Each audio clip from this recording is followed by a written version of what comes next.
what Dr. Tile is saying? Is this what the finance minister was trying to say? See, I think the BJP person is confused with the thought process what finance minister was speaking. I think she clearly states that if a person is at some level and along with the educational system, the parents must try to educate them regarding the stress they might have to take in future.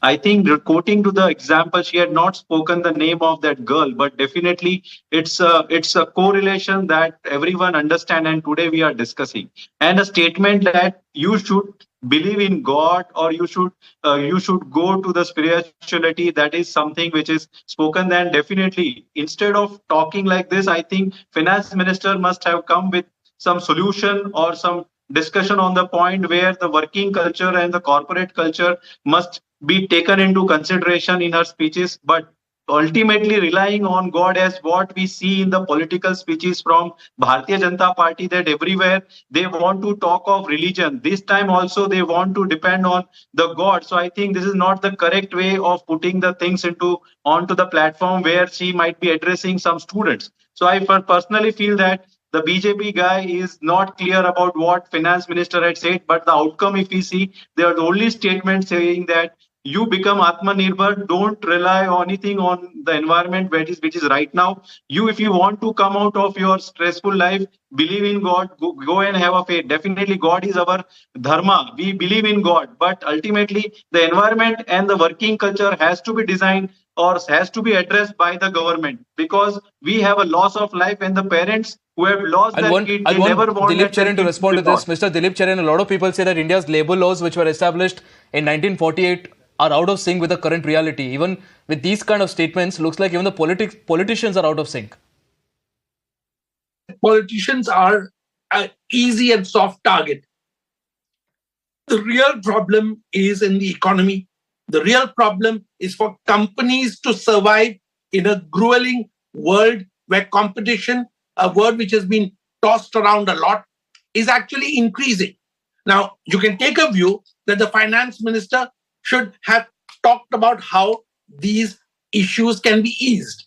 But I think, keeping in mind the audience she was addressing and the fact that she was trying to talk in a bit of a riddle without getting to specifics, led her down the path of spirituality, where I don't think the answer was complete or appropriate.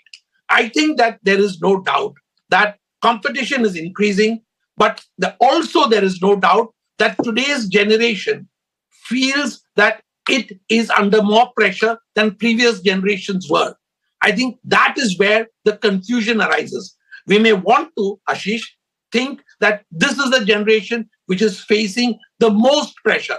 But no, our parents' generation, our own generation has worked for much longer hours than is acknowledged today publicly. So it is something that we should take care of. Sure. Is it the finance minister's job? I'm not so sure.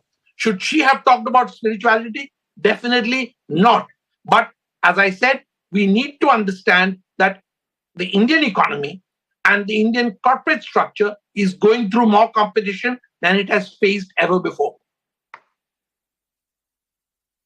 Right. Mr. Cherian, also, I totally agree with the point of view that you are of here right now about the Indian economy, and also how companies are struggling to maintain profits, and also that again is a pressure that translates to the employees as well. But here the big question here is, why again at the end of the day are young professionals at the receiving end? Here the government goes through something bad, the taxes are hiked, it's again the professionals that are facing issues. The companies go through something bad, again the professionals are under pressure. So when exactly will accountability fixed? When will the leaders, both the government leaders and also the private leaders, actually take responsibility? How long will the young workforce of this nation continue to bear the burden of the inefficiency of India's leaders?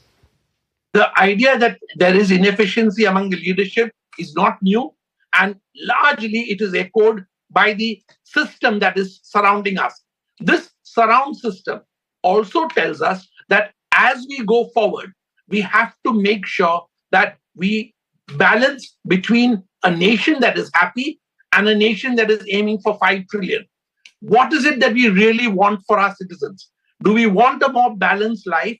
In which case, we need to make sure that taxes are lower, the entire economic situation is made less harassing, and the ease of actually not just doing business, of actually performing your everyday task is made easier in many ways. That is what government ought to promise the citizen. And I think that is essentially what we are all looking for. I think, Ashish.